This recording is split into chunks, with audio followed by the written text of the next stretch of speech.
के बाद अब तक इंडिया और पाकिस्तान में खास तौर पर, बाहर का पता नहीं, न्यूज़ चैनल में जो चल रहा है, न्यूज़ स्टूडियो को अगर देखें तो न्यूज़ रूम एक तरह से वॉर रूम बन चुका है। मतलब न्यूज़ चैनल के हिसाब से तो कभी भी जंग हो जाए, और यही हाल पाकिस्तान का है।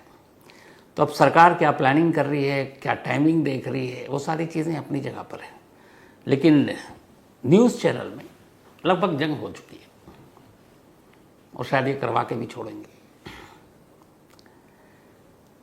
अब कल रात को एक बहुत हाई लेवल मीटिंग हुई थी जिसमें प्राइम मिनिस्टर, डिफेंस मिनिस्टर, अपने तीनों सेना के अध्यक्ष, सीडीएस चीफ डिफेंस जो स्टाफ हैं, और एनएसए यानी कि national security adviser Ajit Doval, ये सभी मौजूद थे।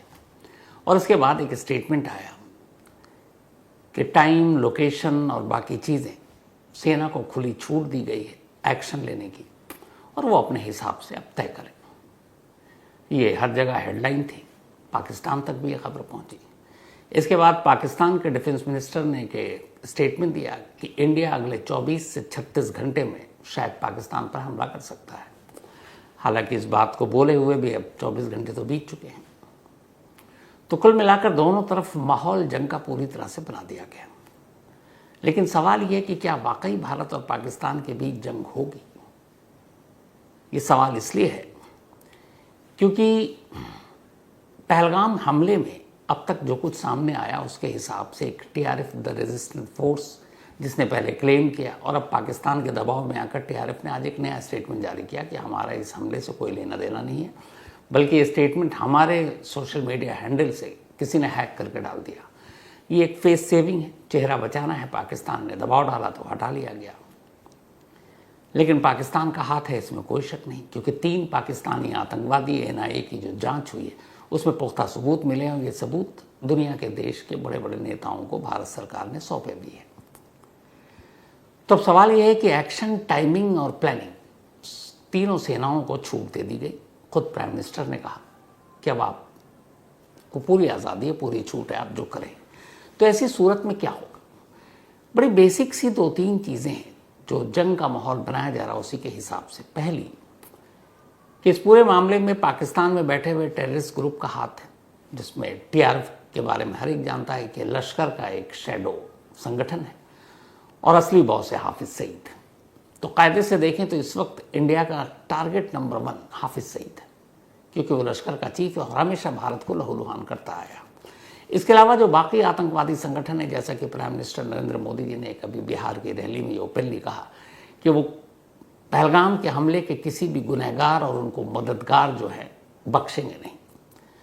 तो मददगार सारे आतंकवादी संगठन के आका हैं, और कहीं ना कहीं पाकिस्तानी खुफिया एजेंसी आईएसआई भी है, पाकिस्तानी आर्मी ट्रेनिंग देती है, हम सब जानते हैं। लेकिन इसके बावजूद जंग का मतलब है सीधे सीधे मिलिट्री ऑपरेशन। तो क्या ये जंग होगी, या फिर जैसे कि सर्जिकल स्ट्राइक हुआ उस हिसाब से खास टारगेट जो इस वक्त पाकिस्तान में छुपे बैठे हैं उनको चुन चुन कर मारा जाए, जैसे हाफिज सईद हो गया, लखवी हो गया, या फिर मौलाना मसूद अजहर हो गया, मीर हो गया, सैफुल्ला कश्मीरी हो गया, या डबल डाउन दाऊद इब्राहिम।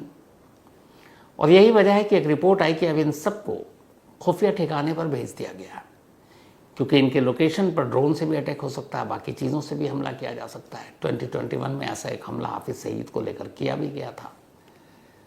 तो अब ये सब सुरक्षा घेरे में, और इनको सुरक्षा कौन दे रहा है, इनकी पहरेदारी कौन कर रहा है? वही पाकिस्तानी खुफिया एजेंसी आईएसआई और वही पाकिस्तान की फोर्सेस। तो मेन ये है कि निशाना ये लोग हैं। अब कैसे इन पर हमला होगा, जाहिर सी बात है, ये एक पूरी प्लानिंग का हिस्सा है जो ना गवर्नमेंट बता सकती है ना बताना चाहिए, ये फोर्सेस का काम है। लेकिन आज मैं आपको बताऊंगा कि एक जंग, अगर सपोज मान लीजिए जो सारे न्यूज़ चैनल मिलकर इस जंग को कराने पर तुले हुए हैं, एक जंग में कितना खर्चा आता है। भारत और पाकिस्तान के बीच अब तक कुल 4 जंग हो चुकी। पहले उन 4 जंग का आपको लेखा जोखा देता हूँ, फिर अभी लेटेस्ट बताऊंगा क्या हुआ। और यहाँ ये याद रखिएगा कि जब रशिया ने यूक्रेन पर हमला किया था और रशिया और यूक्रेन के बीच जब जंग चली, तो ये कहा गया था, उसमें से एक मैं भी था, कि 3 दिन 72 घंटे के अंदर अंदर रशिया यूक्रेन को नेस्तनाबूद कर देगा। 3 साल हो गए। जंग खत्म नहीं हुई। आज भी यूक्रेन रशिया से जो सुपर पावर है, न्यूक्लियर पावर है, कोई मुकाबला ही नहीं है, लेकिन जंग जारी है। तो जंग जितनी लंबी खींचे, समझिए खर्चा उतना बढ़ रहा है। रशिया का खर्चा काफ़ी बढ़ गया 3 सालों में। तो इंडिया और पाकिस्तान के बीच अब तक 4 बार जंग लड़ी गई। पहली जंग जब देश को आज़ादी मिली 1947-48 में, तब कश्मीर में कबायलियों के भेष में पाकिस्तानी फौज दाखिल हो गई थी, और जब वो दाखिल हुई उसके बाद एक जंग लड़ी गई 1948-78 में। तो उस जंग में क्या मिला और क्या खोया और क्या पाया हमने, तो अगर उस वक्त ये कहते हैं कि इंडियन आर्मी ने एक्शन राइट टाइम न लिया होता, तो शायद ये जो कश्मीर है ये हाथ से निकल गया होता, क्योंकि वो धोखे से आए थे कबायलियों के भेष में।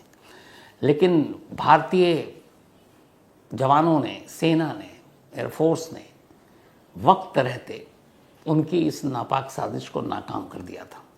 और इस जंग के दौरान फिर उल्टा ये हुआ कि भारत 1 लाख वर्ग किलोमीटर से ज़्यादा इलाके को अपने कब्जे में कर लिया। आए थे पाकिस्तानी कश्मीर पे कब्जा करने, उल्टे लेने के देने पड़ गए।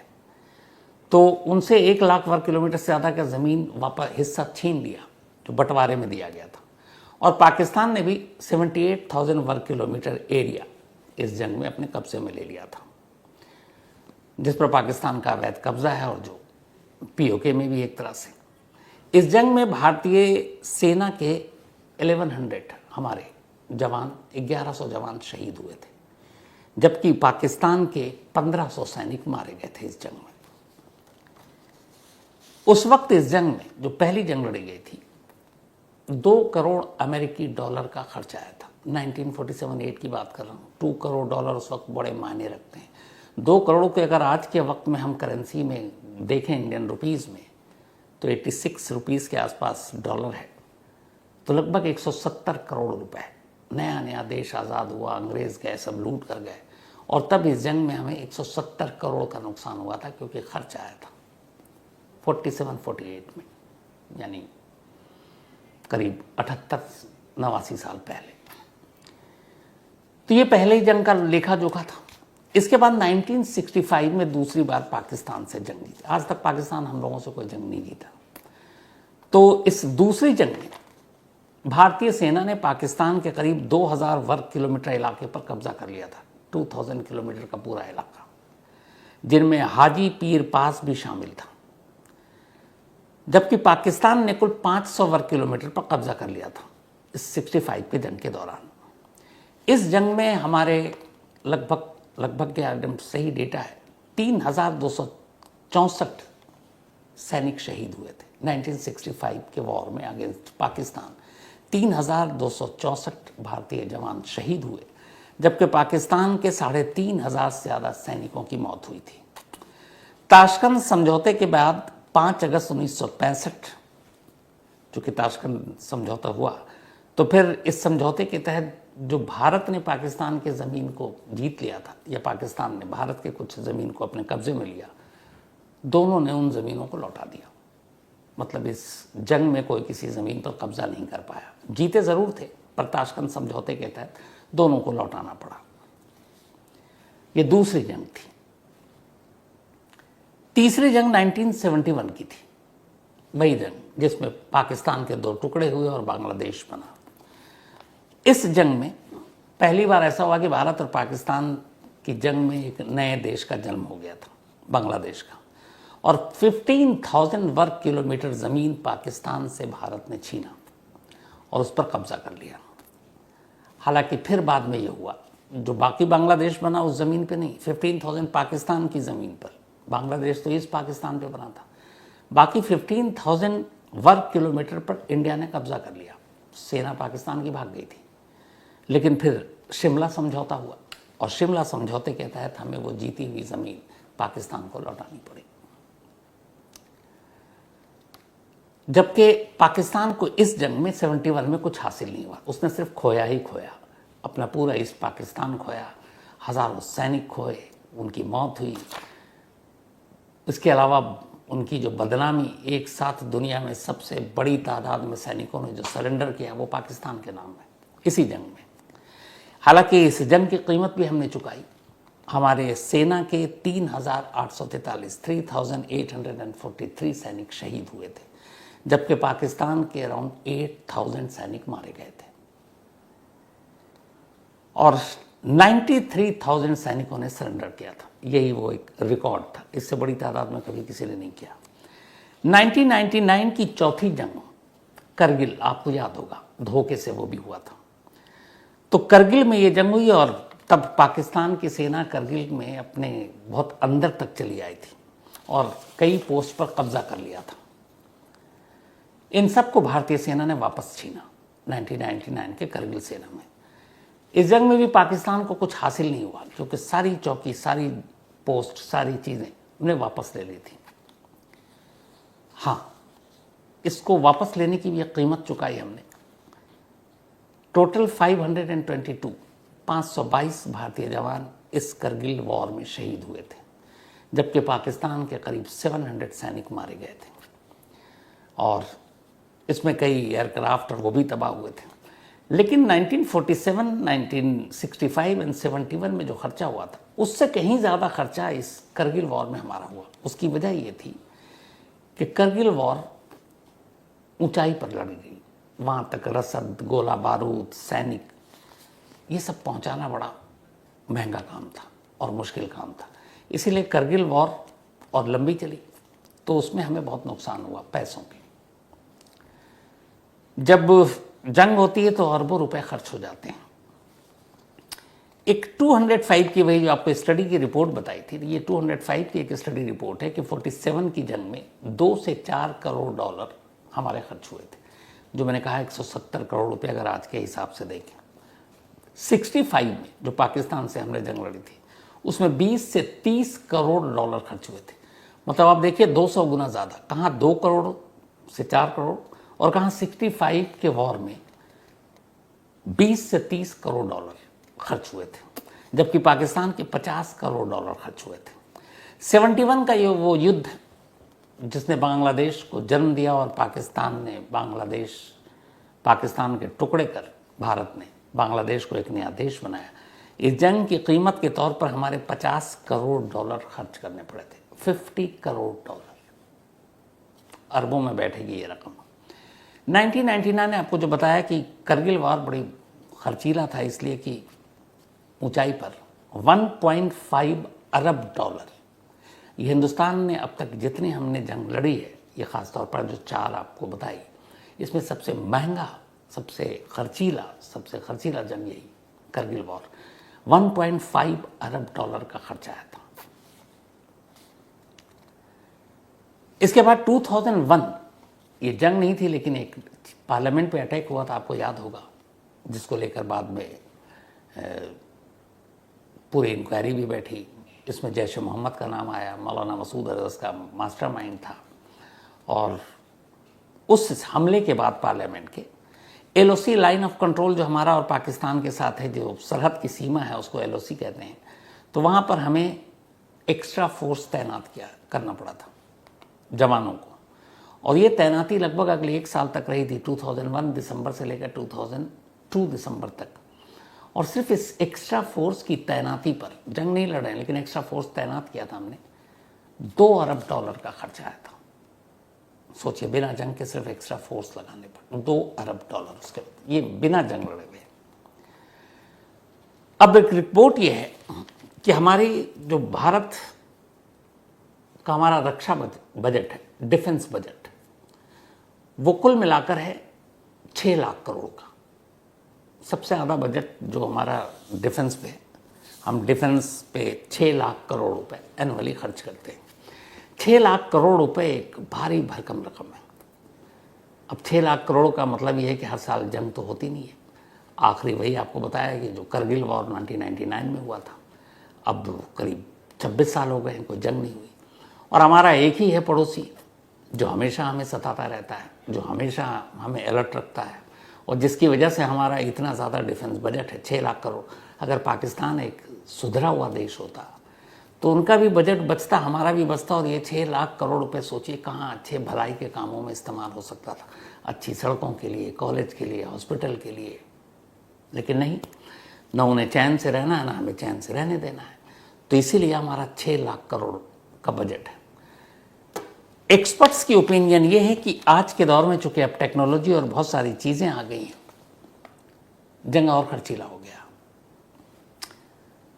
तो ऐसी सूरत में अगर इस पहलगाम हमले के बाद जो जंग का माहौल बनता और जिसके लिए सारे न्यूज़ चैनल एकदम उतावले हैं, बेताब हैं कि बस जंग होनी चाहिए, जंग होनी चाहिए, तो इसके हिसाब से ये है कि 6 लाख करोड़ का जो रक्षा बजट है, हमारा डिफेंस बजट, अगर पाकिस्तान के साथ हमारी ये जंग होती है तो इसका 20% सिर्फ इस जंग में खर्चा हो जाएगा। 20% मतलब 1 लाख करोड़ से ज़्यादा। और अगर ये जंग लंबी खिंच गई, ये तो कुछ दिनों की जंग की है, गोला बारूद, रसद, तैनाती, पोस्टिंग, सारी चीज़ों का, पर अगर जंग लंबी खिंच गई तो फिर यही 1 लाख करोड़ से ये बढ़कर 3 से 4 लाख करोड़ का खर्चा बैठ सकता है। 3 से 4 लाख करोड़, तो सोचिए फिर कितना खर्चीला है ये। अब एक लेटेस्ट रिपोर्ट और ये सारी मतलब ऑथेंटिक रिपोर्ट्स हैं जो आपके सामने रख रहा हूं। इस रिपोर्ट के हिसाब से अप्रैल 2025 की ये रिपोर्ट है, लेटेस्ट, इसी माहौल के बाद ये रिपोर्ट पब्लिश की गई है कि अगर भारत और पाकिस्तान के बीच सिर्फ 4 हफ्ते की जंग होती है, मतलब 1 महीना, सिर्फ 4 वीक्स, तो 4 महीने की इस जंग में भारत को लगभग 750 अरब डॉलर, 750 अरब डॉलर, इंडियन करेंसी में लगभग 62 लाख करोड़ रुपए का खर्चा आएगा।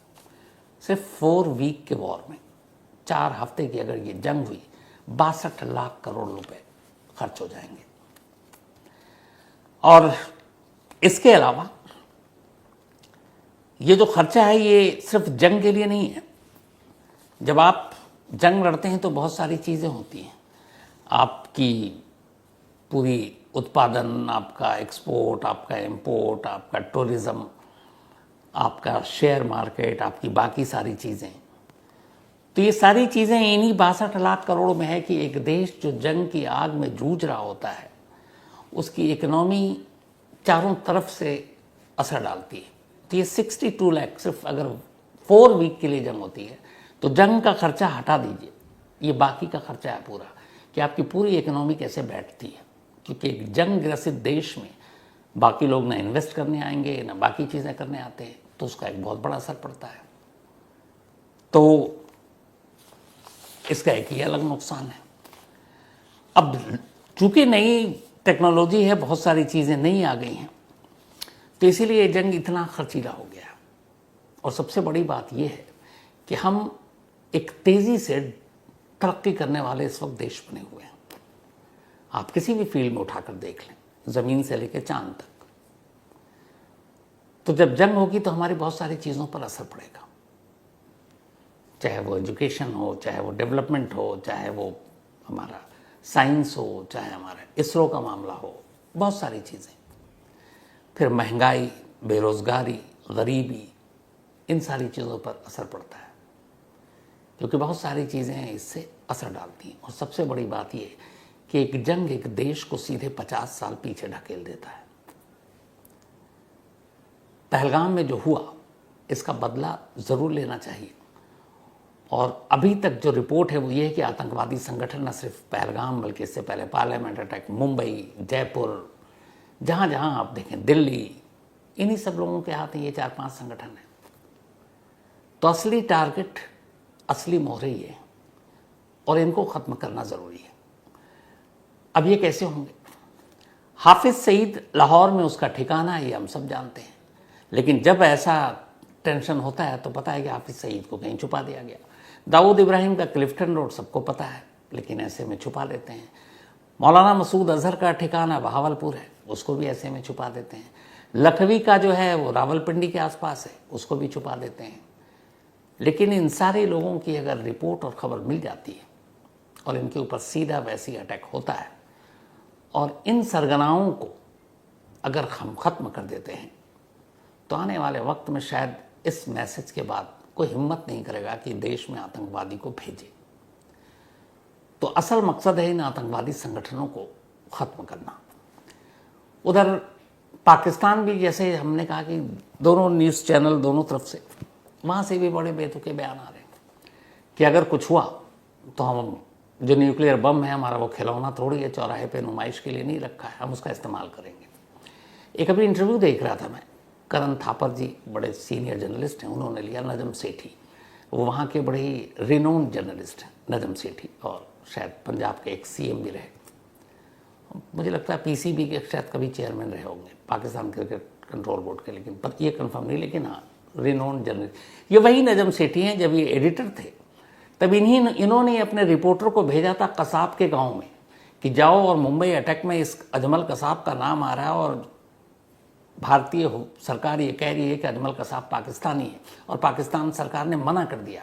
और पाकिस्तानी होते हुए भी नजम सेठी ने अपने जर्नलिस्ट को अजमल कसाब के गांव में भेजा, उसके बाप भाई उसकी माँ सबको दिखाया, उनका इंटरव्यू दिखाया, उसका घर दिखाया, वो लोग क्या करते हैं ये दिखाया, और इस पर पूरी पाकिस्तान की पोल खोल के रख दी थी। पाकिस्तान सरकार ने और पाकिस्तानी खुफिया एजेंसी ने बाद में इनके और इनके चैनल और अखबार को काफ़ी दबाव में भी लिया, लेकिन तब सच्चाई दिखा दी थी दुनिया को कि पाकिस्तानी हुकूमत झूठ बोल रही है, अजमल कसाब पाकिस्तानी है। तो ये वैसे जर्नलिस्ट हैं, इन्हीं का भी इंटरव्यू देख रहा था मैं, करण थापर जी ने लिया था। तो नजम सेठी का ये कहना था कि इस बार अगर ऐसा जो न्यूक्लियर बम की कुछ लोग बातें कर रहे हैं, ये तीन ही सूरत में हो सकता है। मुझे लगा आपसे शेयर करना चाहिए कि कैसे। इसमें दो बड़ी इंपॉर्टेंट चीज़ें, जो भी न्यूक्लियर पावर देश होता है, और जैसे दो पड़ोसी इतने खतरनाक अगर पड़ोसी हो पाकिस्तान, तो उसमें ये होता है कि चलो जिससे पहले तो पाबंदी लगाते हैं, लेकिन अब बना लिया तो क्या करोगे। तो उसमें भी एक समझौता होता है, वो ये कि आपको रिटर्न में लिख कर देना पड़ता है, एक समझौता करना पड़ता है लिखित में कि आप पहले न्यूक्लियर बम का इस्तेमाल नहीं करेंगे। इत्तेफाक से हम चूँकि एक सभ्य देश हैं, हमने ये सिग्नेचर कर रखा है कि हम पहल नहीं करेंगे, पहला बम हम नहीं गिराएंगे। ये इंडिया का स्टैंड है। लेकिन तमाम दबाव के बावजूद, तमाम कोशिश के बावजूद पाकिस्तान ने अभी तक ये साइन ही नहीं किया है कि वो पहला बम नहीं गिराएगा। मन में खोट है, दिल काला है, इसलिए नहीं किया। तो नजम सेठी से जब पूछा करण थापर जी ने कि ये जो कुछ वहाँ के मिनिस्टर और नेता पॉलिटिशियन ये बयान दे रहे हैं कि हमारे बम खिलौने थोड़ी हैं, हम इस्तेमाल करेंगे, तो ये मजाक है या सीरियस है, तो उनका जवाब था कि ये इस बार सीरियस है। पूछा क्यों सीरियस है? उन्होंने कहा कि अगर मान लीजिए भारत पीओके पे कब्जा कर लेता है, जो हम बार बार कह रहे हैं कि पीओके हमारा है और उस पर पाकिस्तान का अवैध कब्जा है, इलीगल कब्जा है, तो अगर पीओके पे कब्जा कर लेता है तो पाकिस्तान शायद अपनी ही सरजमीन पर पीओके पर ही न्यूक्लियर बम दाग सकता है। दूसरा, अगर मिलिट्री ऑपरेशन भारत करता है और कराची तक पहुंच जाए और कराची को कब्जे में ले ले, तो सूरत में भी छोड़ सकता है। लेकिन सवाल यह है कि अगर ऐसी सिचुएशन आएगी तो फिर भारत के पास भी खिलौना तो है नहीं, या खिलौने के लिए तो रखा नहीं है कि दिवाली का इंतज़ार करेंगे। लेकिन फिर आखिर में क्या होगा? आखिर में यह होगा कि नागासाकी और हिरोशिमा आप भुला कर भी नहीं भुला सकते। कब हुआ? सेकेंड वर्ल्ड वॉर में। आज भी उसका असर बाकी है। आज भी जब मतलब 70-80 साल हो गए, आज भी वहाँ के लोग जो पैदा होते हैं उनमें उसका असर बाकी है। आज भी वहाँ के लोग कैंसर के पेशेंट हैं, क्योंकि वो ऐसी चीज़ है न्यूक्लियर। तो उस तबाही को कभी भूला नहीं गया। और यहाँ पर दोनों न्यूक्लियर पावर हैं, तो उस तबाही का असर कब तक होगा मालूम नहीं। और सबसे बड़ी बात ये कि पाकिस्तान तो वैसे ही पीछे है, वो इन्हीं चीज़ों में उलझा रहता है। हम कम से कम इस वक्त एक तरक्की के रास्ते पर हैं। दुनिया की तीसरी सबसे पावरफुल इकोनॉमी बनने में भी ज़्यादा वक्त नहीं है, लेकिन ये जंग बहुत पीछे धकेल देगा। तो इस वक्त जंग की ज़रूरत है या बदला लेने की, और वो भी उन लोगों से जो हमें बार बार लहूलुहान करते हैं। तो कायदे से वैसे भी जो सरकारें होती हैं वो मीडिया और न्यूज़ चैनल और उनके हेडलाइंस के हिसाब से फैसले नहीं लेती। ये फैसले बड़े इंपॉर्टेंट होते हैं, सारी चीज़ों को देख कर लेते हैं। और इस जंग की एक रिपोर्ट ये भी है कि अगर इंडिया पाकिस्तान के बीच सीधी जंग होती है तो चीन जो है इसमें अपने आप एक पार्टनर बन जाएगा। और उसकी वजह यह है कि चीन ने इस पूरी दुनिया में इस वक्त सबसे ज़्यादा अपने जहाँ पैसे लगा रखे हैं, जहाँ इन्वेस्ट कर रखा है, वो पाकिस्तान है। और उसे पता है कि इस जंग में अगर पाकिस्तान का नुकसान होगा तो उसका पैसा डूबेगा, तो फिर चीन घुसेगा, और अगर ये जंग लंबी खिंची तो फिर खर्चीला होता जाएगा। तो जंग एक देश को 50 साल पीछे धकेल देता है, लेकिन उसी के पैरेलल ये भी है कि 50 साल पीछे धकेलने के साथ साथ हमें ये भी देखना है कि 50 साल बाद भी हम इसी तरह ज़ख्मी होते रहें या फिर उन दुश्मनों को चुन चुन कर निपटा दें। और शायद यही होगा, जो हमारा स्टैंड होगा वो यही होगा कि जो भारत को बार बार लहूलुहान कर रहे हैं जितने आतंकवादी संगठन, पाकिस्तान की सरकार, पाकिस्तानी आर्मी, पाकिस्तानी खुफिया एजेंसी, आईएसआई के गोद में बैठे हैं, उन सबको गोद से उठा कर उनका हिसाब किया जाए। तो ये थी आज की कहानी भी इसे क्या कहें, क्योंकि अजीब चीज़ है। कई बार सोचता हूँ कि वाकई एक अच्छा पड़ोसी होता तो कितना अच्छा होता, वो भी खुश, हम भी खुश। दुनिया में ऐसे कई अच्छे पड़ोसी हैं जो वाकई खुश हैं, बल्कि एक दूसरे की मदद करते हैं। इस मामले में हम बदनसीब हैं कि हमें पाकिस्तान जैसा पड़ोसी मिला। शायद उसे अकल आ जाए कभी। इन्हीं दुआओं के साथ कहानी में आज इतने ही। अब आपसे मुलाकात होगी कल रात 9 बजे किसी नई कहानी के साथ। तब तक अपना और अपनों का ख्याल रखिएगा। Thank you very much.